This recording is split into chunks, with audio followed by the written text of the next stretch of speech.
সালামের জবাব দাস না তোরা।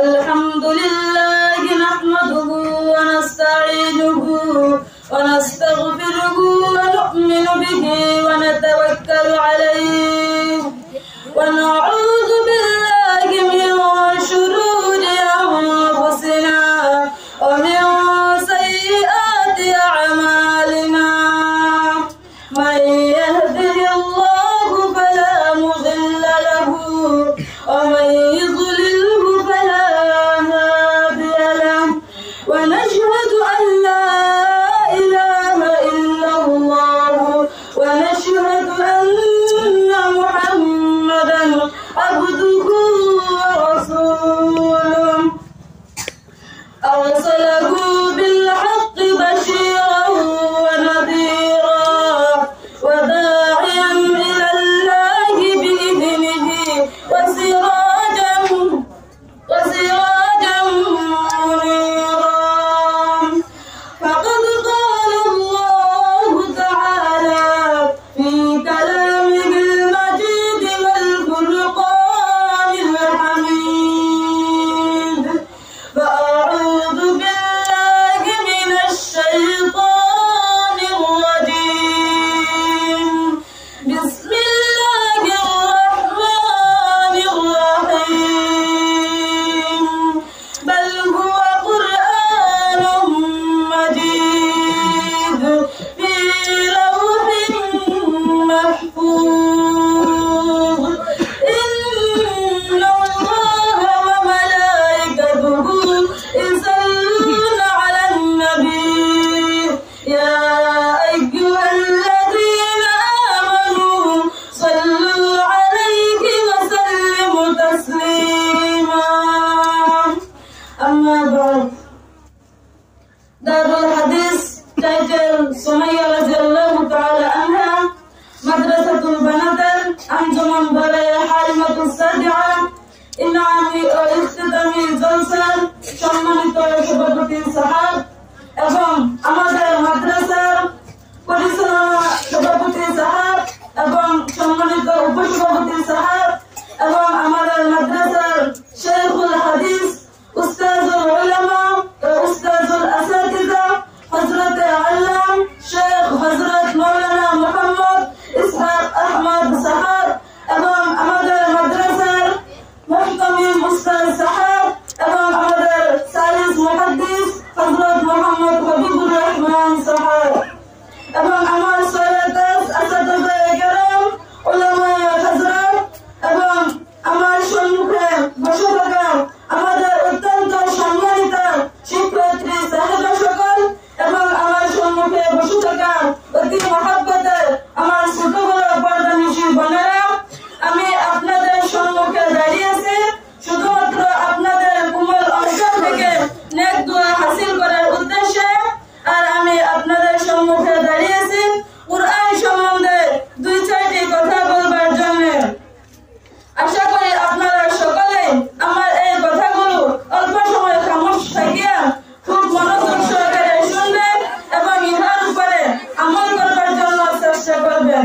আর ইহার মধ্যে যদি কোনো ভুল হয়ে যায় তাহলে আপনাদের ছোট বোন কিংবা আপনাদের ছোট মেয়ে মনে করে সূত্র দিবেন বলে আশা করি।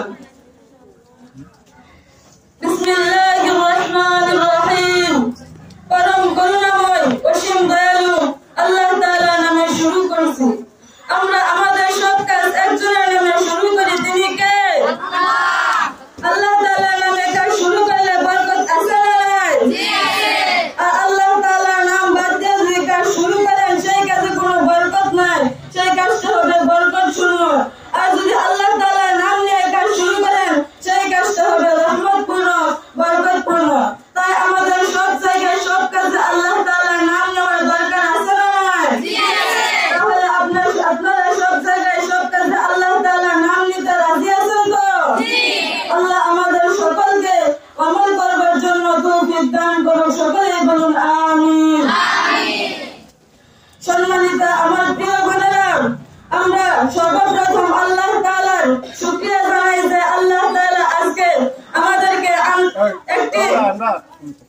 চমৎকার একটি পরিবেশে আঞ্জুমানের ইনআমি ও ইফতিতামি জলসে মহাবিশ্বের মহাবিশ্বয়ী মহাগ্রন্থ কুরআনুল কারীমের কিছু কথা শুনবার জন্য তৌফিক দান করেছেন।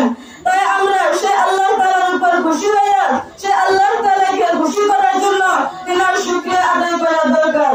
তাই আসুন আমরা সকলে আমাদের হৃদয়ের সব রকম ভালোবাসাকে উজাড় করে মন প্রাণ খুলে বুঝুক একসাথে করে দেহের কিছু জোর আমাদের গলার মাঝ বরাবর এনে আমরা সকলে বলি আলহামদুলিল্লাহ। সকলে পড়ুন রব্বানা লাকাল হামদ হামদান কাসীরান তাইয়িবান মুবারাকান ফীহি ইয়া রাব্বি লাকাল হামদু কামা ইয়ানবাগি লিজালালি ওয়াজহিকা ওয়া আযীমি সুলতানিকা লাকাল হামদু বিল ইসলাম লাকাল হামদু বিল ঈমান লাকাল হামদু বিল কুরআন। আমার সম্মানিত বোনেরা, আমরা প্রশংসা করলাম কার? আমরা জিকির করলাম কার? আল্লাহ ছাড়া আমরা অন্য কারো জিকির করি কি? আমরা কি মা দুর্গার জিকির করি? আমরা কি রামকৃষ্ণের জিকির করি? রামকৃষ্ণের জিকির করে হিন্দুরা তাহারা তাদের কবিতার মাঝে তাদের শেরের মাঝে বলেন, जो तू मिटाना चाहे बंदा जीवन का तृष्णा सुबह शाम बोल बंदा कृष्ण कृष्ण कृष्ण। তাহারা তাদের শেরের মাঝে বলে, যদি তোমরা তোমাদের জীবনের তৃষ্ণাকে জীবনের পিপাসাকে মিটাতে চাও তাহলে সকাল সন্ধ্যা সবসময় কৃষ্ণ কৃষ্ণ জিকির করো, এই কথা হিন্দুরা বলেন। কিন্তু আমরা এটা বলি না, আমরা বলি जो तू मिटाना चाहे बंदा जीवन का जाला सुबह शाम बोल बंदा अल्लाह अल्लाह अल्लाह। ঠিক কিনা? সম্মানিত আমার প্রিয় বোনেরা, সে আল্লাহ তাআলার নামে জিকির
জন্য তৌফিক দান করুন।